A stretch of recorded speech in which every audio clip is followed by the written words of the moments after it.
Hello everyone, and thank you for joining me today. So today I'm going to be doing two things in this video. Firstly, I'm going to be showing you how to upgrade the RAM in your laptop. And secondly, I'm going to be showing you how much, particularly going if you have only single channel in your laptop at the moment and you upgrade to dual channel by adding an additional RAM stick. I'm going to be showing you benchmarks of how much that actually helps your gaming performance and why you should actually do that. The laptop I'm going to be using to do this on is the Acer Nitro 5 laptop. You've probably seen it before in other of my videos. The reason I'm using this is just to show you, but really most of what I'm going to be showing you in this video can be applied to a variety of laptops, not just this laptop in question, although the procedure might be slightly different with other laptops. Let's get right into it. First, before I start doing anything else, I'm just going to run through everything you need to upgrade the RAM in your laptop. So first of all, you obviously need your laptop.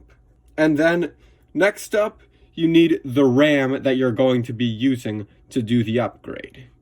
Now, if you're not entirely sure which RAM is compatible with your laptop, there's a great tool called Crucial System Scanner, and I'm going to leave a link for it in the description because it's very useful and it tells you exactly what type of RAM you need. Next up, you need a screwdriver. One last thing you're going to need is, well, I like to use a guitar pick, and you're probably wondering what the deal with this is. And the thing is, these guitar picks are really useful for actually prying the casing of your laptop open. You're probably wondering what the heck I'm thinking with a guitar pick, but the truth is you could also use a credit card or your fingernails if you have really long ones, but a guitar pick works great since sometimes it's really hard to pry it open, and I couldn't do it with a credit card. Some laptops might be harder to do that than others. But anyway, try to get one of these. You can get a pack of several, usually for a few bucks.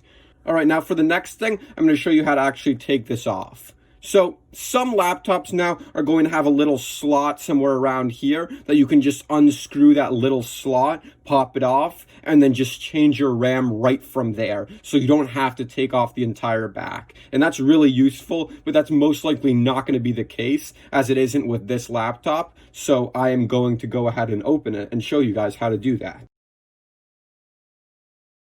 Now, be very careful not to lose your screws when you're doing this process.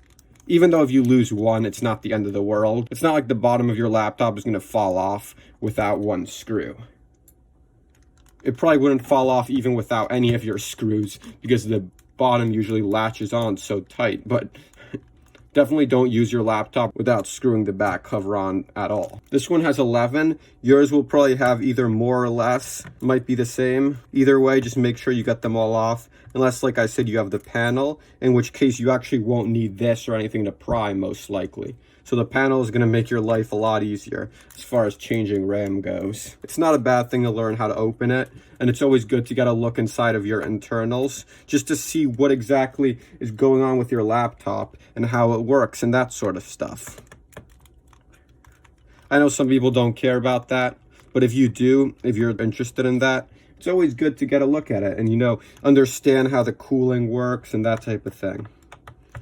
Almost got all the screws off, but I'll say it right now, taking off all the screws is definitely not the hardest part of opening this, especially if you don't have a guitar pick. I suppose now I can think of one reason why you might want to grow out your fingernails freakishly long. It would definitely make this process of taking the lid off, which I'm about to do, a lot easier. Once you've already gotten the cover off for the first time, it's usually a lot easier to do it the second time and subsequent times after that. But depending on the actual laptop, it might be pretty hard to do the first time, unfortunately. Just bear with it the first time though, it'll be the hardest by far. Okay, so now that we've gotten it open, let's just take a look inside. See, what I like about opening up my laptop is just that I can see everything inside, get a sense of how the cooling works, where everything is, SSDs over here, RAMs over here, hard drive, battery. You can see everything and actually visualize it. It's really interesting. Some of you guys might not care about this, but if you're watching this video, then you probably do. So first thing you want to do is make sure to ground yourself. touch something metal that's touching the ground, or wear an anti-static wristband, but that's usually overkill. Just be careful. And make sure not to wear sweatpants or anything while you're doing this because of the static electricity risk. If you're not aware, touching a computer part with static electricity can cause it to be destroyed, but it's very unlikely for that to happen. Okay, so this is actually the easiest part of the process. I'm just going to show you guys, if you do have RAM installed that you'd like to replace, this is what you do. You just pull on the two hooks that should be holding your RAM stick down. Might not be that easy for you to see. And then once you pull those two hooks, it'll just pop out like this. And then you just remove it easily. And when you put it back, same thing. Make sure to put it the same way because it's different on both sides. Just slot it in at an angle, and once it's fully slotted in, you don't see the gold strip anymore. Press down, and it just pops into place like that. Okay, so I'm going to install the new one.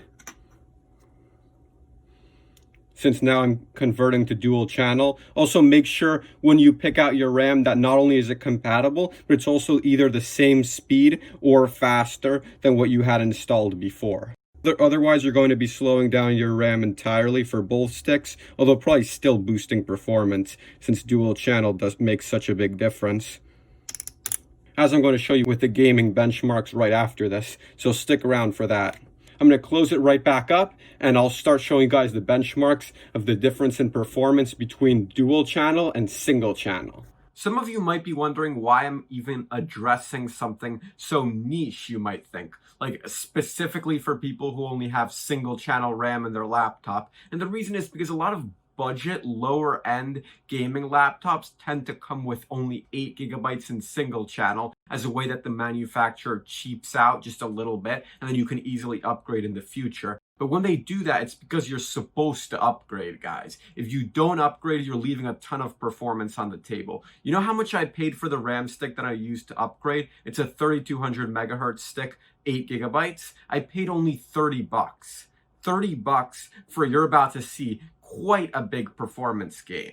So this video is especially for you guys with only 8 gigabytes and now you upgrade to 16. I'm talking going from single channel to dual channel. Or honestly, even if you just had a laptop with 8 gigabytes, maybe you had only one 8 gigabyte and you want to add another, or maybe you had only 4 gigabytes and you want to make it 8 because it's single channel before and now you have dual channel. I mean, I don't know how much gaming you're going to be doing with only 4 gigabytes now, but at least if you add another 4 gigabyte stick, it's definitely going to upgrade your performance quite a bit. I'm not sure how much performance you were getting with only 4, but definitely having dual channel will help, even if it's only 8. Dual channel is essential for gaming. I've said it before, and I'm going to say it again. So yeah, make sure to have dual channel. It's only 30 bucks for the extra RAM stick. If you only have one stick of RAM and you plan on using your laptop for gaming in any capacity, you gotta do this. You just gotta add the extra RAM stick. All right.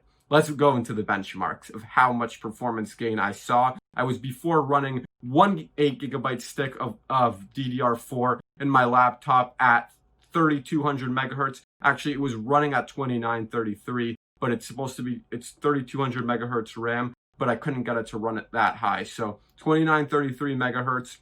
Before it was one 8 gigabyte stick. Now it's two 8 gigabyte sticks. So dual channel benefit. We're definitely going to see more benefit from the dual channel than actually having 16 gigs, which is not actually that important. I just wanted to mention this laptop, what other specs it has. So it has a 1650 Ti. Yes, I know that doesn't exist in desktop, but there is a mobile variant available, and that's what's in this laptop. And it has a 10300H from Intel. Not the best specs, but I just wanted to give you a perspective of what type of other specs it's running, just so that you could see together with the RAM. But the RAM differences will likely be just very big anyways, even if you are running a different configuration that is not like this one at all. You'll still benefit so much from dual channel. Now let me show you guys the benchmarks without any further ado. This is the performance gain that I saw. First up, CSGO. I tested CSGO at 1080p with the very low settings to absolutely eliminate the possibility of any GPU bottleneck at any point whatsoever. When I had the single 8GB stick running in single channel, I got an average of 107, a 1% low of 74, and a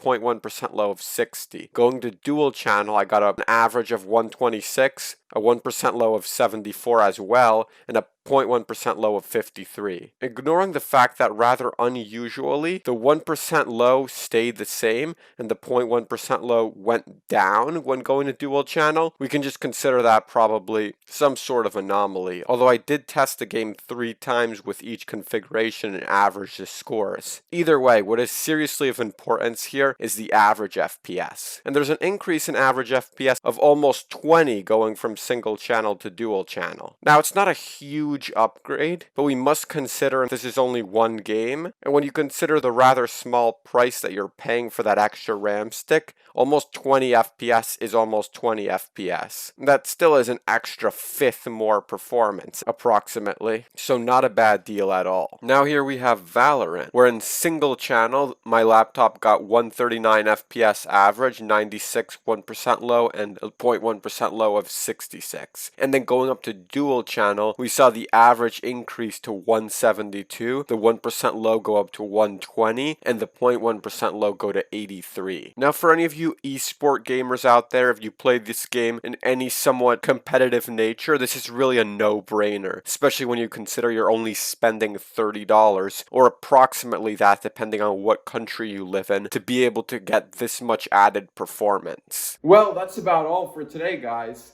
Thank you so much for watching. Please leave a like down below and subscribe, because I post a new video every single Sunday.